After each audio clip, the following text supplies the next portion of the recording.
भगवान की कृपा से ही है। ये इतने रंग बिरंगे रंग हैं, ये कहाँ से हैं, कैसे हैं? तो कहा कि भगवान की कृपा से है महाराज। ये भगवान की ही प्रकृति है, ये संसार को भगवान ही बनाते हैं महाराज। ये राम जी की पावन कथा हमको यही सिखाई है कि संसार को चलाने वाला राम ही है महाराज, और उसी की शरणागति लेकर के हम बैठे हुए हैं, उसी का होकर के हम बैठे हुए हैं। अपने जीवन को सबने समर्पित किया है, तभी तो ये आनंद रूपी राम कथा हमको जीवन में प्राप्त हुई है। यही भगवान की दया है। अब देखो, भगवान ने केवट के ऊपर कृपा करी, की कथा में आपने श्रवण किया ना। अब देखो, केवट पढ़ा लिखा नहीं था, पर भगवान का भक्त था, और भक्त जो कह रहा है मेरा परमात्मा वो ही कर रहा है। केवट ने जो जो कहा मेरे परमात्मा ने वो किया।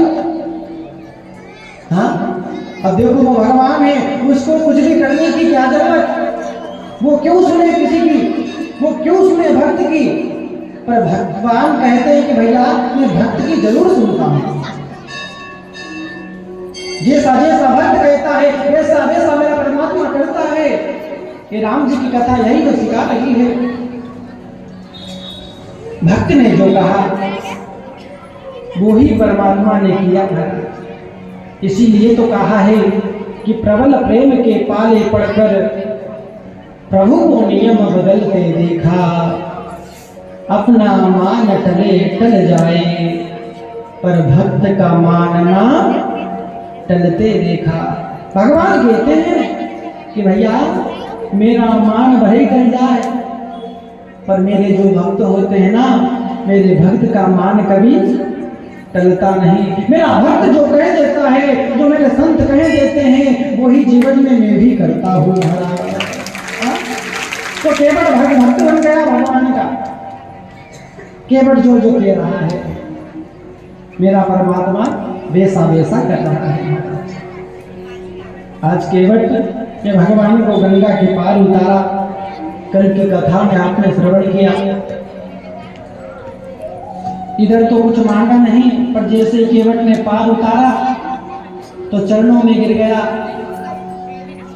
भगवान ने मुद्रिका आदि लेने के लिए मना कर दिया।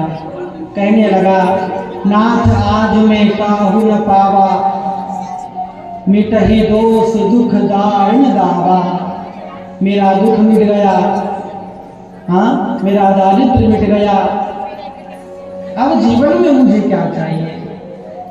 इतने सालों से मैं इस गंगा के किनारे मजदूरी कर रहा था, पर हे राम आज मुझे लग रहा है कि अभी तक मजदूरी नहीं मिली। भगवान की कृपा हुई, जो आज मुझे लग रहा है कि भगवान ने एक साथ मुझे पूरी मजदूरी दे दी महाराज, पूरी मजदूरी दे दी। भगवान ने एक साथ कृपा कर दी। इसलिए तो कहा है कि भैया भगवान के घर देर रहे अंधेर नहीं है, भक्त की भगवान जरूर सुनते हैं। हाँ? भगवान पहले अपने भक्त का मन देखते हैं कि भैया क्या ये पक्का है कि कच्चा है, और जो कच्चा रहता है उसका मूल्य नहीं रहता, और जो पक जाता है उसका मूल्य हो जाता है। क्या बात सही है? आप केरी लेने जाते हो, आम लेने जाते हो मार्केट में, अभी तो नहीं गर्मी में जाओगे? बोलो हाँ। हाँ, तो जो